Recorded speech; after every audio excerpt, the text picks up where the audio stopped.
6টি বিষয়ে আফসোস রাখবেন না। নাম্বার 1, যে বিষয়ে আফসোস রাখবেন না সেটি হচ্ছে don't regret about your face cutting and face colour.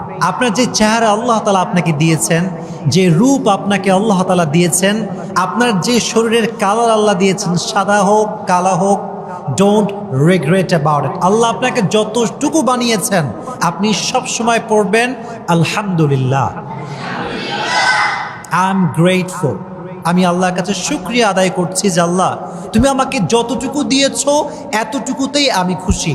No matter how you look like, সাদা হন কালো হন, আপনার নাকটা একটু বোচা হোক একটু খাড়া হোক, ডাজন্ট ম্যাটার, আল্লাহ আমাকে বানিয়েছেন এটাতেই আমি সন্তুষ্ট। সকলেই পড়েন আলহামদুলিল্লাহ। লাকাদ খালাকনাল ইনসানা ফি আহসানি তাকওয়িম। নিজের রূপ নিয়ে কখনো আপনি আফসোস করবেন না, কারণ আল্লাহ তাআলা বলছেন we have created the mankind in the best level of stature.